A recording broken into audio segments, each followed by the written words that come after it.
కేశినేని నాని ఊసరవెల్లి టీడీపీలో ఉంటూ వైసీపీ కోసం కేశినేని నాని పనిచేశాడు.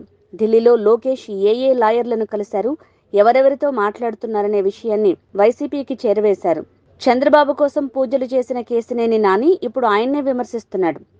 విజయవాడ వెస్ట్లో టికెట్లు ఇప్పిస్తానని కేశినేని నాని ఇద్దరి దగ్గర నుంచి కోట్లాది రూపాయలు తీసుకున్నారు. తామిచ్చిన డబ్బులు తిరిగిచ్చేయమని నానిపై ఒత్తిడి తెస్తున్నారు. కేశినేని నాని కాల్ రికార్డ్స్ ఉన్నాయి. కేశినేని నాని వసూల్ రాజా అని కేశినేని చిన్ని అన్నారు. ఇవాళ ఒక ఊసరవెల్లి కోసం ప్రెస్ మీట్ పెట్టడం జరిగింది. ఈ ఊసరవెల్లి ఎట్లాంటి వాడంటే ఇతను కోవర్ట్ ఆపరేషన్ చేస్తున్నారని మా తెలుగుదేశం పార్టీ నాయకులందరికీ తెలుసు. చంద్రబాబు నాయుడు గారు అరెస్ట్ సమయంలో మీరు కూడా చూశారు. కోర్టు హాల్లోకి వచ్చి చాలా వికృత చేష్టలు చేశాడు.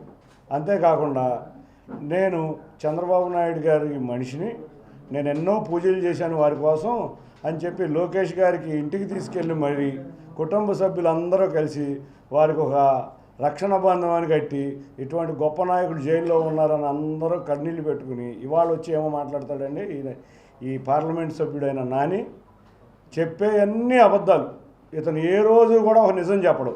ఇవాళ చంద్రబాబు నాయుడు గారు టికెట్లు అమ్ముకున్నారని అంటాడు. ఇతను చేసిన వికృత చేష్టలు బయటకు రాబోతున్నాయి కాబట్టి ముందుగా గోబల్స్ ప్రచారం చేస్తాడు.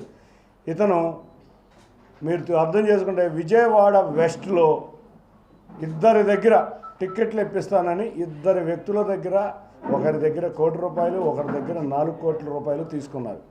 ఈ విషయాలు తెలిసి అధిష్టానం దూరం పెడుతుంది. అంతేకాకుండా మైలవరంలో కూడా కొంతమంది వ్యక్తుల్ని పాపం మా పార్టీ నాయకులు అమాయకులను చేసి మీకు టికెట్ నేను ఇప్పిస్తున్నాను, టికెట్ నాదే, లోకేష్ గారు నన్ను ప్రచారం చేసుకోమన్నారని ఢిల్లీలో అబద్ధాలు చెప్పి వాళ్ళ దగ్గర కూడా డబ్బులు వసూలు చేయడానికి కృషి చేశాడు. అతను ప్రతి ఒక్కళ్ళ దగ్గర ఎమ్మెల్యే టికెట్ తెలుగుదేశంలో మీ అందరికీ ఇప్పిస్తానని డబ్బులు వసూలు చేసి అది బయటకు వస్తుంది అనే దాంతో వాళ్ళందరూ ప్రెషర్ అవ్వడం మొదలుపెట్టారు. అంతేకాకుండా మీరు ఇంకొక విషయం అర్థం చేసుకోవచ్చు. అతని ప్రాణ స్నేహితుడైన ఒక వ్యక్తి ఉన్నాడు, మీ అందరికీ తెలిసిన వ్యక్తే. అతన్ని కూడా గత 15 సంవత్సరాల నుంచి నమ్మించి మోసం చేసి రోడ్డు మీద పడేసిన వ్యక్తి.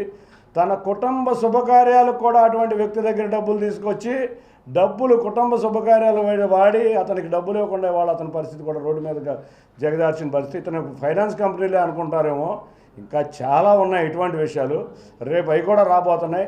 ఆ ఇద్దరు వ్యక్తుల దగ్గర డబ్బులు రాబోతున్నాయి, అడుగుతున్నారు, ప్రెషర్ పెరిగిపోతుందనే విషయంతో నన్ను గంటవేయబడ్డాను కాబట్టి నేనేం చేయలేకపోతున్నాను ఆ వ్యక్తులకు సమాధానం చెప్తున్నాడు.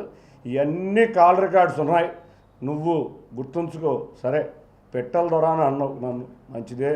మా ఇన్ఛార్జిని కూడా పెట్టెల ద్వారా ప్రజలు నిర్ణయిస్తారు. వాళ్ళు ఎవరో పెట్టెల ద్వారా ఎవరో పోనీ నువ్వేదో పెద్ద హృతిక్ రోషన్ లాగా అనుకుంటున్నావేమో.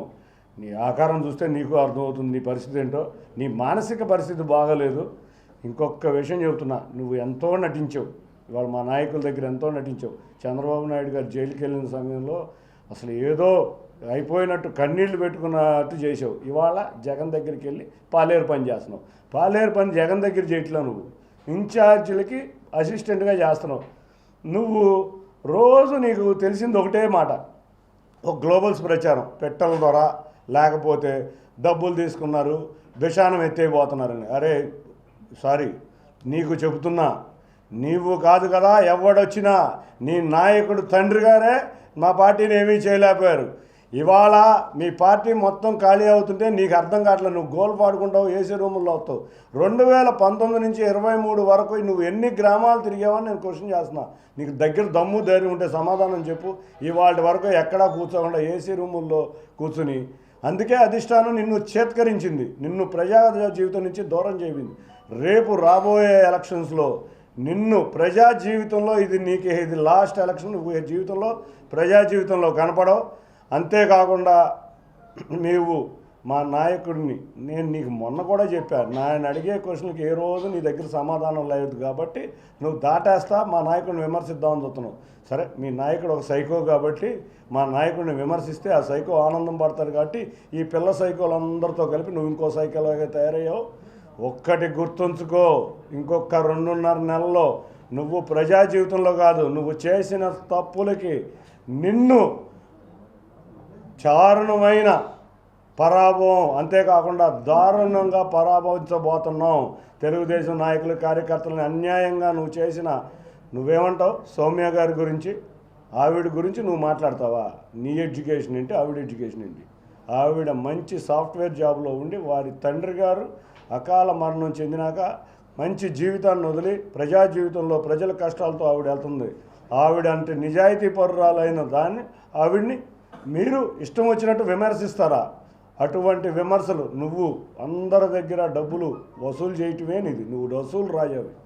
ఈ వసూలు రాజా అందరికీ అర్థమైపోయింది కాబట్టి పార్టీ అధిష్టానం నిన్ను చేత్కరించింది కాబట్టి నువ్వు ముందు నుంచి కోవర్ట్ ఆపరేషన్ చేస్తున్నావు. నువ్వు కోర్టులో చేసావు, అంతకుముందు పార్లమెంట్ సమయంలో చేసావు, చంద్రబాబు గారు అరెస్ట్ సమయంలో చేసావు, అంతేకాకుండా ఢిల్లీలో లోకేష్ గారు ఉన్న సమయంలో కూడా కోవర్ట్ ఆపరేషన్ చేసావు. మళ్ళీ కోవర్ట్ ఆపరేషన్ చేస్తానే ఉన్నావు. చేసావు కాబట్టి జగన్మోహన్ రెడ్డి వెంటనే నువ్వు రాకుండానే పార్టీలోకి రాకుండానే నీకు సీట్ అలాట్ చేశాడు. మా అందరికీ తెలుసు జగన్మోహన్ రెడ్డి నిజాయితీతో గురించి ప్రజలకు తెలుసు. అతనికి దాచుకుంటమే తెలుసు. నీకు కూడా అదే తెలుసు, మా అందరికీ తెలుసు. కానీ నువ్వు ఒక పార్టీలో, మా పార్టీలో ఉన్న వ్యక్తిగా నీ జీవితాన్ని ఇంతవరకు మేము బట్టబయలు చేయలే. త్వరలో ఆధారాలతో సహా ఈ విషయాలన్నీ బట్టబయలు చేస్తా. నువ్వు ఎవరెవరి దగ్గర అయితే వసూలు చేసావో న్యాయంగా వాళ్ళందరికీ డబ్బులు ఇచ్చేయి. టికెట్లు ఆశ చూపించి నువ్వు ఎట్టా వసూలు చేసావు నువ్వు ఇచ్చేయి. లేకపోతే వాళ్ళే మీ దగ్గరికి వచ్చి చాలా తీవ్ర పరిణామాలు ఉంటాయని హెచ్చరిస్తున్నాను.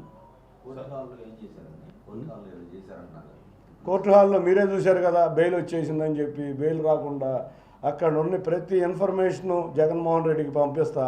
ఆ రోజు ఈయన పంపించిన ఇన్ఫర్మేషన్ ద్వారానే కమిషనర్ గారు కూడా వచ్చి అక్కడ కోర్టు హాల్లో రకరకాల విన్యాసాలు జరిగినాయని మీ అందరూ రిపోర్ట్లకు కూడా తెలిసిన విషయమే. కాబట్టి ఈయన అక్కడి నుంచి కోవర్ట్ ఆపరేషన్ చేశాడు. అంతేకాకుండా ఢిల్లీ వెళ్ళి మేము న్యాయ సలహాలు ఎట్లా తీసుకుంటున్నారు, లోకేష్ గారు ఏ లాయర్ని కలుస్తున్నారు, ఏ విధంగా కేసులో సమాధానం అయిపోతున్నారు, ఇవన్నీ వైసీపీకి చేరవేర్చాడు.